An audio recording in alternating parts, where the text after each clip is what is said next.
종교개혁 502주년이 되는 날입니다. 1517년 10월 31일 루터가 베텐부르크 성당 그 떼제의 문에 95개의 질문서를 교황에게 전하면서 시작된 그 개혁을 통해서 이 땅의 교회가 탄생을 했습니다.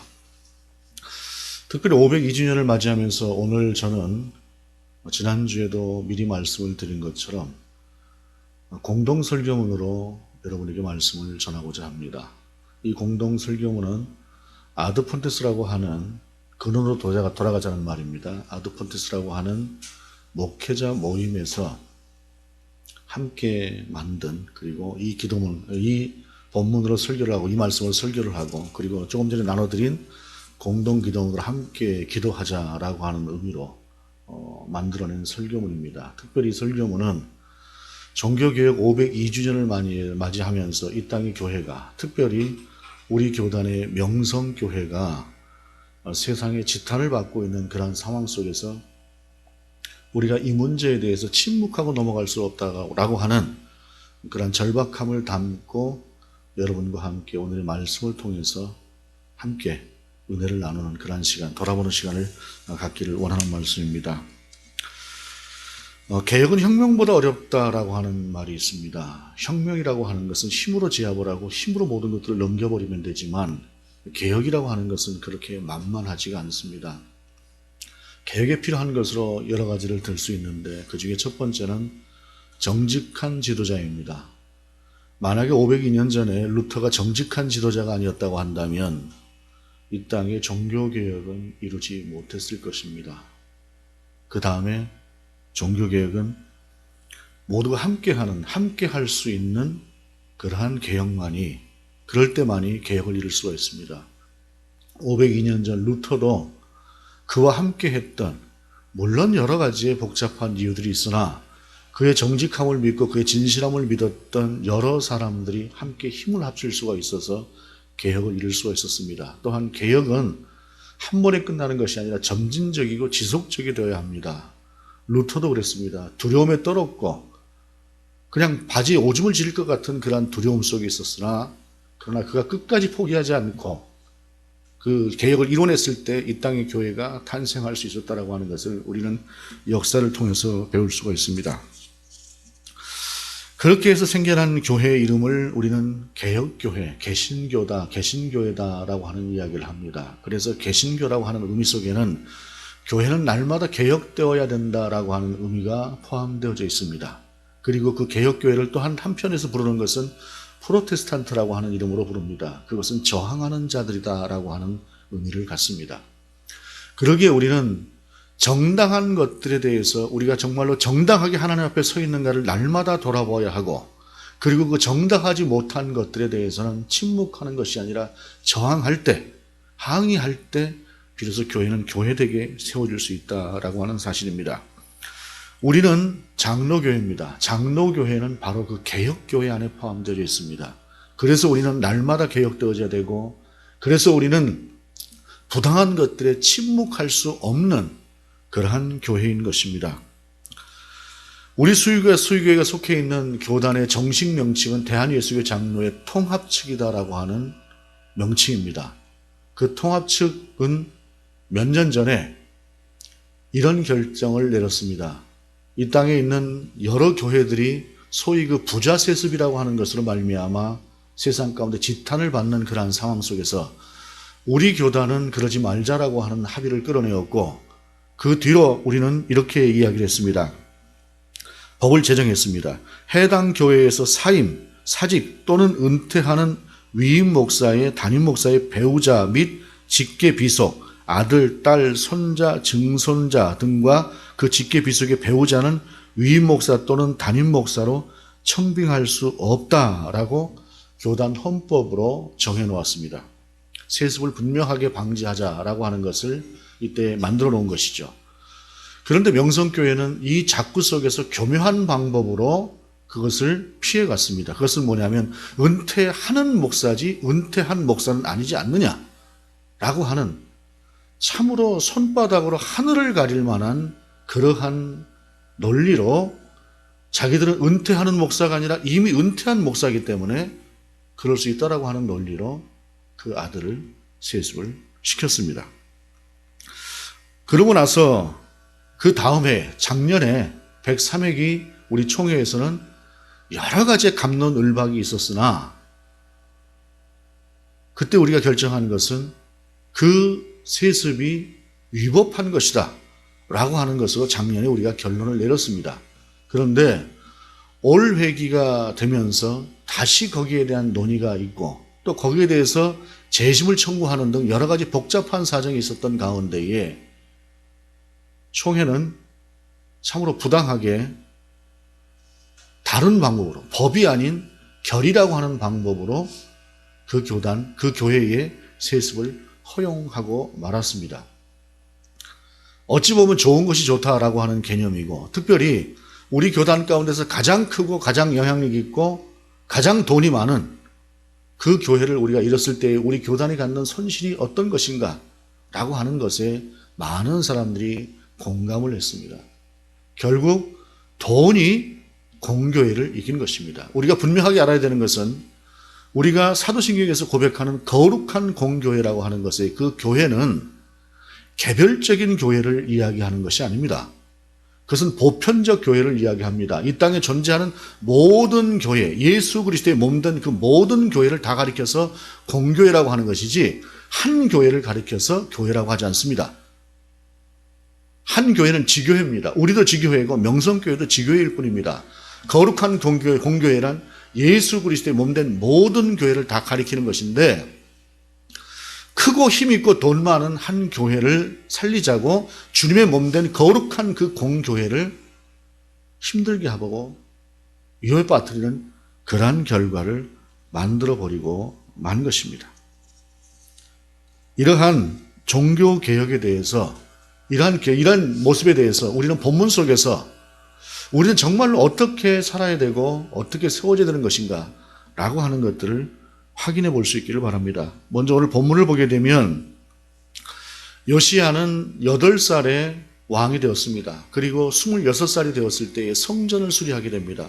성전을 수리하는 과정에서 발견한 것이 무엇이냐면 말씀이었습니다. 여러분 이때가 지금으로부터 2000 수백 년 전입니다. 그때에 이 책이라고 하는 것이나 이런 것들이 흔했던 시절이 아닙니다. 글을 하나 쓴다고 할 때 양피지에다가 한자 한자 적어서 써야 됐고 그렇게 써놓은 글자들은 조금 시간이 지나고 나면 퇴색하고 빛발해서 나중에 또 어느 정도 시간이 됐을 때 다시 써야 되는 그러한 말씀들이 바로 성경의 말씀이었습니다. 그렇게 하다 보니까 성경을 개인이 소유한다거나 쉽게 여러 번 달아거나 하는 것은 매우 힘든 일이었죠. 그러다 보니 성경은 점점 더 사람들 속에서 떠나가고 보호하고 보존하는 그러한 말씀으로 그러한 기록물로 사람들 속에 인식이 되어졌고 그러면서 사람들은 종교 지도자들조차도 성경을 쉽게 접하지 못하는 그러한 가운데에 있다가 성전을 수리하는 과정에서 그 안에서 성경을 발견하게 된 것입니다. 오늘날에 있는 전체적인 성경이 아니라 그쪽 성경 중에서 지극히 작은 부분 한 부분을 발견하게 되었는데 중요한 것은 작은 부분이라고 할지라도 성령에 의존해서 말씀 앞으로 나아갈 때 그 말씀은 사람의 심령을 쪼개는 힘이 있었다라고 하는 사실입니다. 그 말씀을 가지고 요시야는 곧바로 이 말씀이 무슨 의미인가라고 하는 것을 물었고 그 말씀을 통해서 자기 자신들이 얼마나 하나님 앞에서 멀리 떨어져 있는가라고 하는 것들을 발견하게 되었습니다. 그리고 요시야는 종교개혁을 일으키게 됩니다. 루터의 종교개혁도 마찬가지였습니다. 사람이 어떤 구원에 관여할 수 있을 것 같은 그러한 교회가 구원 자체에 관여할 수 있을 것 같은 그러한 사상이 지배하고 있었던 시대 가운데 로마서 1장 17절 오직 믿음에서 믿음으로 말미암는다라고 하는 이 사실을 루터가 깨달으면서 구원은 믿음으로 말미암는 것이라고 하는 그리고 은혜로 말미암는 것이라고 하는 그 사실을 루터가 깨닫게 되면서 종교개혁은 시작이 되었던 것입니다. 즉 개혁이라고 하는 것은 인간의 생각 속에서 옳은 정의라거나 바름을 가지고 하는 것이 아니라 하나님께서 우리 가운데 무엇을 원하시는가라고 하는 그 말씀 앞에서 우리는 개혁을 해야 되고 변화해야 되고 본질로 돌아가는 그러한 삶을 살아야 된다라고 하는 사실입니다. 또한 오늘 본문을 통해서 우리가 확인할 수 있는 것은 개혁은 한 사람의 지도자로부터 시작이 된다라고 하는 사실을 발견할 수 있습니다. 요시야가 바로 그런 사람이었습니다. 요시야라고 하는 사람이 정말로 모든 그 권한과 힘을 가지고 오직 하나님께로만 향하자고 했을 때에 이스라엘의 종교개혁은 일어날 수가 있었습니다. 그러나 그 반대의 경우에 힘있고 영향력 있는 한 사람이 하나님의 말씀이 아닌 나를 따르라고 한다면은 교회는 필경 하나님과는 다른 예수 그리스도의 교회가 아닌 개인의 교회가 되어버릴 것입니다. 그 사람이 비록 아무리 선하고 아름답고 의로운 모습을 가졌다고 할지라도 나를 따르라가 아닌 우리가 함께 예수 그리스도를 따라가자라고 하는 그러한 외침을 하지 않는 한 그 교회는 사유화되고 결국 하나님을 떠난 그러한 교회가 되어지고 말 것입니다. 오늘 요시야는 자기 자신만 그렇게 하는 것이 아니라 자기 자신만 하나님께로 향한 것이 아니라 많은 사람들을 불러 모았고 그들과 함께 의논했고 그들과 더불어서 함께 하나님을 향해서 나아가자고 이야기하게 됩니다. 그때에 많은 사람들이 요시야를 따르게 되었고 요시야와 함께 힘을 합쳐서 개혁을 일으키게 되었던 것들을 우리는 볼 수가 있습니다. 한 사람의 정직한 지도자 그리고 한 사람의 그 바르게 한 시각을 가지고 하나님께로 나아가자고 하는 그것이 나를 따르라가 아니라 말씀을 따르자고 했던 그 요시야의 그와 같은 신앙이 이스라엘이 그동안 부패해 있고 하나님을 잃어버렸던 그러한 삶에서 벗어나서 하나님을 향해서 나아갈 수 있는 그러한 계기가 될 수 있었다라고 하는 사실입니다. 오늘날도 그렇습니다. 많은 교회들이 사실은 어찌 보게 되면 나를 따르라고 하는 그러한 리더십을 갖기를 원하는 모습들을 볼 수가 있습니다. 그러나 우리는 특별히 우리 교회는 누구도 내가 아닌 예수 그리스도를 따라가는 예수 그리스도를 가리키며 예수 그리스도를 따라가는 그러한 교회로 우리는 세워져 가야 하고 그렇게 자리매김해야 할 것입니다. 그리고 부당한 것들이 있을 때 잘못되는 것들이 있을 때 우리는 예의를 갖추어서 함께 의논하고 함께 생각하고 그렇게 해서 함께 뜻을 맞추어서 오직 하나님을 향해서 나아가는 그러한 나아감이 우리 가운데 있어야 할 것입니다. 그런데 명성교회는 그렇지가 못했고 그 많은 그 큰 힘을 가지고 오히려 교회를 사유화하고 아들에서 아버지에서 아들로 이어지는 그러한 세습을 법까지 어겨가면서 그렇게 행하게 되었다라고 하는 사실입니다. 그런데 여러분 생각해 보면 교인들의 생각에서는 그럴 수 있습니다. 우리 교회, 우리가 사랑하고 우리가 기도해서 세웠던 그 교회, 새벽에 일만을 자랑하는 그 교회가 얼마나 새벽에 열심인 교회입니까?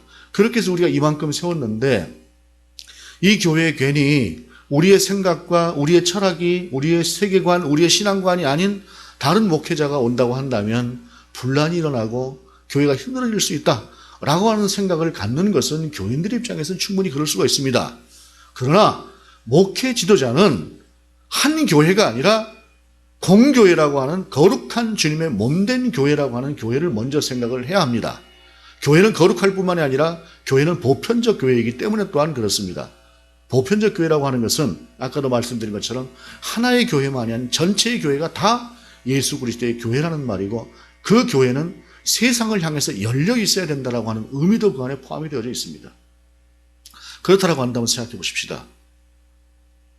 3만이지 7만이지 모르겠으나 그 엄청난 대형 교회 하나는 지켜줄 수 있겠으나 이 손가락질 받는 이러한 모습으로 인해서 주님의 공교회는 참으로 힘든 상황을 맞이하게 되었다라고 하는 사실입니다. 이러한 이야기들을 들었습니다. 노숙자들을 향해서 빵을 나눠주고 음식을 나눠주는 그러한 자리에 비닐봉투에 넣어서 거기에 통합층 마크가 새겨져 있는 그 봉투를 들이밀었던 모양입니다. 생각 없이 받아서 고맙게 받는 사람들도 있었겠으나 그 중에 어떤 이는 그것을 딱 보더니 통합 마크 자체를 딱 보면서 이거 세습한 교회 그 교단 아니냐고 하면서 나 이런 거 안 맞는다고 휙 던져버리더랍니다.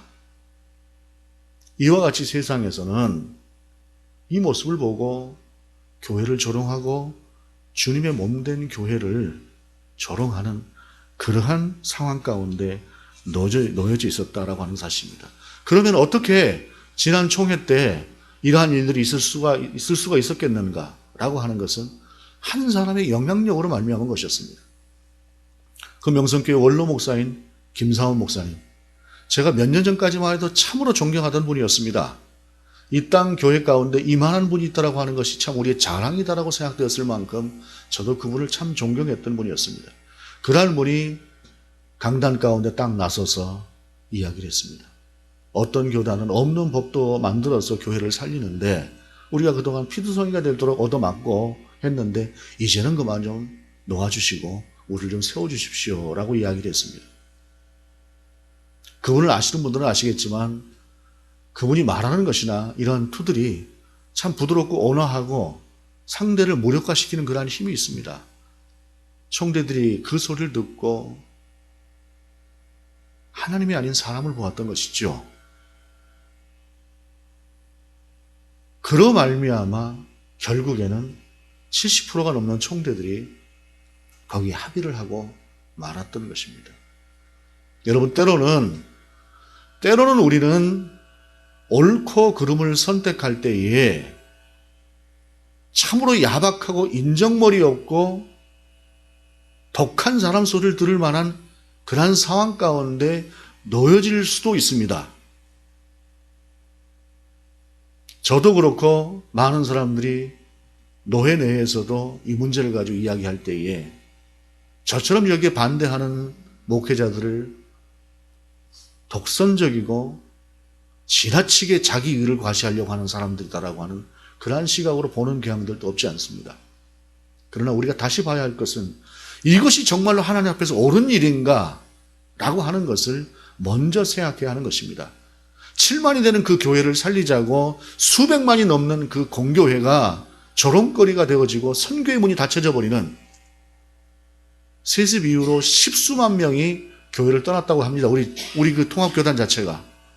이러한 일이 벌어지고 있는데 7만을 지키자고 십수만이 떨어졌고 앞으로도 그 많은 사람들이 떠나게 되는, 그리고 미래의 세대를 향해서 우리가 복음을 전할 때에 그 복음을 누가 받아들이겠습니까? 세상의 의식만 또 못한 그런 교회로 전락해버린 이 교회가 도덕성을 잃어버리고 가치 기준을 잊어버리고 세상이 조롱할 만한 그러한 상태가 되었을 때에 누가 이 교회를 바라보겠느냐라고 하는 사실입니다. 그렇게 우리는 이 시간 가운데 무엇을 할 수 있을 것인가? 여러분, 거대한 명성교회를 향해서 우리 수유교회가 할 수 있는 일은 아마도 전무할 것 같습니다. 우리는 그저 하나님 앞에서 기도할 뿐이고, 또 한 가지 우리가 하나님 앞에서 바로 서는 그 바로 섬이라고 하는 것이 우리 가운데 필요할 것이다라고 하는 사실입니다. 502년 전까지 루터는 별로 세상이 주목해주지 않는 사람이었습니다. 그러나 그 사람은 거룩해지기를 원했고 하나님 앞에서 진실해지기를 원했던 사람이었습니다. 그것을 참으로 열망하는 사람이었습니다. 그러한 그가 95개조의 논제를 비트무르크 성당 그 떼제의 문 가운데 걸었을 때에 그의 그 정직함과 그의 순전함을 통해서 루터는 작은 자였으나 하나님은 그 작은 자를 들어 사용하셨고 거대한 그 로마 교황청이 루터로 말미암아 무너지는 그러한 일들을 하나님께서는 이 땅 가운데 행하셨습니다. 우리가 작은 교회고 저와 여러분이 비록 작은 자일 수 있으나, 그러나 우리가 정말로 하나님 앞에서 거룩해지기를 원하고 우리가 정말로 하나님 앞에서 신실해지기를 원하고 우리 하나님 앞에서 정의로워지고 도덕적으로 세워지는 그런 하나님만 바라보는 그런 사람으로 세워진다고 한다면 하나님은 이 작은 우리를 통해서 또한 역사를 이루어 가실 것입니다.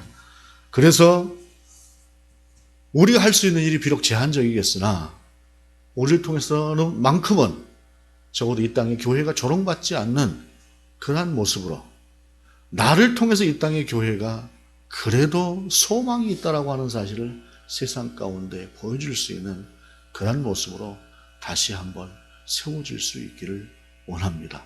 그리고 또 한 가지는 제가 비록 힘없고 연약한 목사이기는 하나, 그러나 한 사람의 목사로서 이러한 지경에 이르도록 되었다라고 하는 사실에 대해서는 저도 작은아마 책임이 있다라고 하는 사실을 생각하며 여러분 앞에 또한 사죄의 말씀을 드립니다.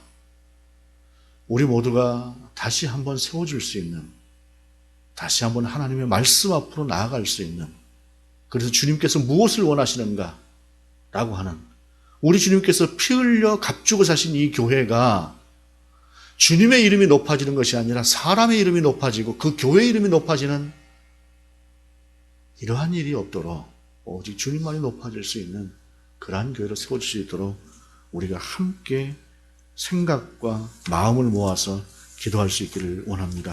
특별히 나눠드린 이 공동기도문을 우리가 함께 읽으면서 기도하고 마치도록 하겠습니다. 우리 함께 기도하시겠습니다. 아버지 되시는 하나님, 주일 저희를 은혜로 구원하시고 하나님을 아버지라 부르게 하시고 예수 그리스도를 믿음으로 말미암은 은혜의 선물로 구원을 허락해 주시니 감사합니다. 그럼에도 불구하고 인간의 욕구, 욕망, 욕심으로 말미암아 하나님의 자녀답게 살아가지 못하고 있습니다. 교회가 본질을 떠났을 때 종교개혁을 통해서 부패하고 타락한 신앙과 삶을 새롭게 하여 주셨지만 여전히 이 땅에 부패하고 타락한 목회자와 성도들이 돈, 성, 세습의 문제로 그리스도의 몸된 교회에 상처를 입히고 있음을 봅니다. 그로 인하여 하나님을 찾고 구해야 하는 다음 세대가 신앙의 젖줄인 교회를 떠나며 경건함을 추구하는 기성세대는 절망하며 탄식하고 있습니다. 우리의 죄를 용서하옵소서. 역사의 주관자로 종교개혁을 하게 하셨던 하나님, 루터, 칼빈, 쯔빙글리와 수많은 이름 없이 빛도 없이 헌신한 종교개혁자들을 통해서 교회를 교회되게 하여 주셨음에도 불구하고 우리 시대는 여전히 만몬과 아스라에 사로잡혀 죄악의 쳇바퀴 속에서 어둠의 역사를 되풀이하고 있습니다. 공의와 공정을 외치는 시대 상황에서 부, 명예, 권력을 대물림하려는 세습이 계승이라는 이름으로 교회에서 행해지고 수많은 죄악을 합리화하는 불법의 사람들이 교계에서 흥황합니다. 그로 인하여 세상의 소금과 비춰야 하는 교회가 세상의 개혁 대상이 되고 공적 의식을 가지고 공교회성을 지켜야 하는 교회가 이기심에 사로잡혀서 사적 신앙에 치우쳐 그것이 죄인지도 모르는 시대를 살아갑니다. 우리의 죄를 용서하옵소서. 지금 여기에서 교회를 새롭게 하시는 하나님, 간절히 간구하오니 오직 성경, 오직 그리스도, 오직 은혜, 오직 믿음, 오직 주께 영광이라는 5가지 외침을 망각한 우리의 죄악을 용서하여 주시고 이 땅을 고쳐 주소서. 그리하여 교회를 교회되게, 목회자를 목회자되게, 성도를 성도되게 하여 주소서. 그리하여 민족의 분단과 분열, 상처와 갈등을 치유하는 교회, 좌우 이념의 양극화와 경제의 양극화 사이에서 상호 책임지고 의존케 하는, 화평케 하는 교회, 다음 세대를 위해 공의, 공평, 공정한 사회를 만드는 미랄이 되는 교회, 부모 세대가 자녀 세대에게 성경적 신앙 유산을 전수하는 교회로 날마다 일마다 개혁되어져서 이 나라, 이 민족, 이 백성들과 아시아와 열방의 축복의 통로가 되는 교회 되게 하소서. 예수님의 이름으로 기도드립니다. 아멘.